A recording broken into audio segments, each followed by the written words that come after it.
राधा को बाबा ने कैसे माँ बनाया। रोज की तरह आज की सुबह भी सास की गाली और ताने से ही शुरू हुई।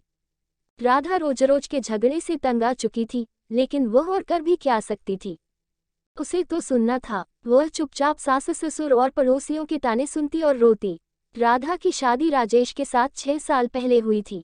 इन 6 सालों में जिन लोगों की शादी हुई थी वे 1-2 बच्चे के माँ बाप बन गए थे, लेकिन राधा अभी तक माँ नहीं बन पाई थी।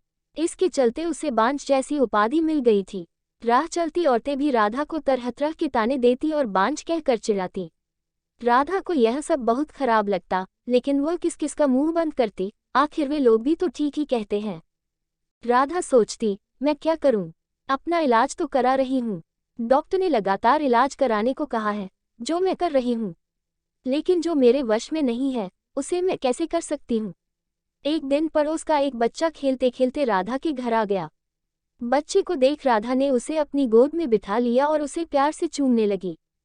जब सास ने राधा को दूसरे के बच्चे को चूमते हुए देखा तो वह बिफर पड़ी। वह उसकी गोद से बच्चे को छीनते हुए बोली, कलमुन्ही, बच्चा पैदा करने की तो ताकत है नहीं, दूसरों के बच्चों से अपना मन बहलाती है। अरे, तू क्यों डालती है अपना मनहूस साया दूसरों के बच्चे पर? तू तो उस बंजर जमीन की तरह है जहाँ फसल तो दूर घास भी उगना पसंद नहीं करती। जब राधा से सास की बातें नहीं सुनी गईं, तो वह अपने कमरे में जाकर अंदर से दरवाजा बंद कर रोने लगी। रात को राजेश के आने पर राधा ने रोते हुए सारी बात उसे बता दी और बोली, मैं बड़ी अभागिन हूँ। मैं किसी की इच्छा पूरी नहीं कर सकती, ऊपर से मुझ पर बांझ होने का धब्बा भी लग चुका है। राधा की बातें सुनकर राजेश ने कहा, तुम माँ की बातों का बुरा मत मानो। उन्हें ऐसा नहीं कहना चाहिए। हर माँ बाप की इच्छा होती है कि उनके परिवार को आगे बढ़ाने वाला उनके रहते हुए ही आ जाए। तुमसे यह इच्छा पूरी नहीं होते देखकर माँ तुमसे उल्टी सीधी बातें बोलती हैं। तुम चिंता मत करो, तुम्हारा इलाज चल रहा है, तुम जरूर माँ बनोगी। राधा बोली, मेरी एक सहेली थी, वह भी बहुत दिनों बाद माँ बनी थी। माँ बनने में देर होते देखकर जब उसने अपना इलाज कराया तो जांच में उसमें कोई कमी नहीं पाई गई। कमी उसके पति में थी। जब उसके पति ने इलाज कराया तभी वह माँ बन सकी। हो सकता है उसी की तरह आप में भी कोई कमी हो, इसलिए मैं चाहती हूँ कि आप भी एक बार अपना इलाज करा लेते। राधा की बात सुनकर राजेश भड़क उठा, मुझ में भला क्या कमी हो सकती है? मैं तो बिल्कुल ठीक हूँ, मुझ में कोई कमी नहीं है। मेरी चिंता छोड़ो, तुम अपना अच्छी तरह इलाज कराओ। मैं मानती हूँ कि आप में कोई कमी नहीं है, लेकिन तसल्ली की खातिर राधा ने सलाह देने के ख्याल से ऐसा कहा, लेकिन राजेश ने उसकी बात को बीच में ही काट दिया। नहीं राधा, तसल्ली वगैरह कुछ नहीं। मैंने कहा न कि मुझ में कोई कमी नहीं है, राजेश ने उसे डांट दिया। पति के भड़के मिजाज को देख राधा ने चुप रहना ही उचित समझा। शहर के बड़े से बड़े डॉक्टर से उसका इलाज हुआ, फिर भी उसकी कोख सुनी ही रही। डॉक्टर ने जांच के दौरान उसमें कोई कमी नहीं पाई। देखो राधा, रिपोर्ट देखने के बाद तुम में कोई कमी नजर नहीं आती। शायद तुम्हारे पति में कोई कमी होगी, तुम एक बार उसे भी इलाज कराने की सलाह दो, डॉक्टर ने उसे समझाया। अब राधा को पूरा भरोसा हो गया था कि उसमें कोई कमी नहीं है। माँ बनने के लिए कमी उसके पति में ही है, लेकिन उसे कौन समझाए। उसे राजेश के गुस्से से भी डर लगता था। एक दिन किसी ने राधा की सास को बताया कि पास ही गांव के मंदिर में एक बाबा रहते हैं, जिसकी दुआ से हर किसी का दुख दूर हो जाता है। सास ने यह बात अपने बेटे राजेश को बता दी और राधा को बाबा के पास भेजने को कहा।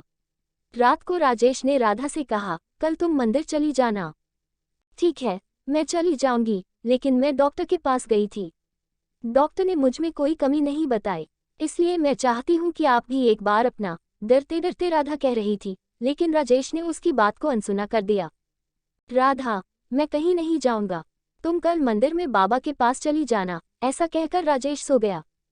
राधा ने भी अपने माथे पर लगा बांझपन का धब्बा मिटाने के लिए बाबा के पास जाकर उनसे दुआ लेने की सोची। दूसरे दिन सवेरे नहा धोकर वह बाबा के पास चली गई। मंदिर में लगी भीड़ को देखकर उसे भरोसा हो गया कि वह भी बाबा की दुआ पाकर मां बन सकती है। राधा बाबा के पैरों पर गिर पड़ी और कहने लगी, बाबा, मेरा दुख दूर करें। मैं 6 साल से बच्चे का मुंह देखने के लिए तड़प रही हूँ। उठो बेटी, निराश मत हो, तुम्हें औलाद का सुख जरूर मिलेगा, लेकिन इसके लिए तुम्हें माहवारी होने के बाद यहाँ 4 दिनों तक रहकर लगातार पूजा करनी होगी। ठीक है बाबा, मैं जरूर आऊंगी। राधा खुशी से घर गई। घर आकर उसने सारी बातें अपने पति को बताईं। मैं कहता था न कि जो काम दवा नहीं कर सकती, कभी भी दुआ से हो जाती है। बाबा की दुआ पाकर अब तुम जरूर माँ बनोगी, ऐसा मुझे भरोसा है। तुम ठीक समय पर बाबा के पास चली जाना, राजेश ने खुश होते हुए कहा। राधा अब बेसब्री से माहवारी होने का इंतजार करने लगी। कुछ दिन बाद उसे माहवारी हो गई। माहवारी पूरी होने के बाद राधा फिर बाबा के पास गई। उसे देखते ही बाबा ने कहा, बेटी, जैसा कि मैंने तुम्हें पहले भी कहा था कि यहीं रहकर 4 दिनों तक लगातार पूजा करनी पड़ेगी, तभी तुम माँ बन सकोगी। जी बाबा, मैं रहने के लिए तैयार हूँ, राधा ने कहा। ठीक है, अभी तुम अंदर चली जाओ। रात से तुम्हारे लिए पूजा करनी शुरू करूंगा। अपनी चाल को कामयाब होते देख बाबा मन ही मन खुश होते हुए बोला। रात को बाबा ने राधा से कहा, बेटी, इस पूजा के दौरान कोई भी देवता खुश होकर तुम्हें औलाद दे सकता है। इसके लिए तुम्हें सब कुछ चुपचाप सहन करना पड़ेगा, नहीं तो तुम कभी माँ नहीं बन पाओगी। जी बाबा, मैं सब कुछ करने को तैयार हूँ, बस मुझे औलाद हो जानी चाहिए। राधा के इतना कहने के बाद बाबा उसे एक कोठरी में ले गए, जहाँ हवन कुंड बना हुआ था। उसमें आग जल रही थी। बाबा ने उसे वहीं पर बिठा दिया और वह भी बैठकर जाप करने लगा। कुछ देर तक जाप करने के बाद बाबा ने कहा, राधा, देवता मुझ में समा चुके हैं। वो तुम्हें औलाद का सुख देना चाहते हैं, इसलिए तुम चुपचाप अपने बदन के सारे कपड़े उतार दो और औलाद पाने के लिए मेरे पास आ जाओ। वो तुम्हें दुआ देना चाहते हैं। राधा ने यह सोचकर कि बाबा में देवता समा चुके हैं और देवता जो भी करते हैं गलत नहीं करते, इसलिए उसने अपने बदन के सारे कपड़े उतार दिए। बाबा उसके अंगों से खेलने लगा और उसे दुआ देने के नाम पर उसकी इज्जत पर डाका डाल दिया।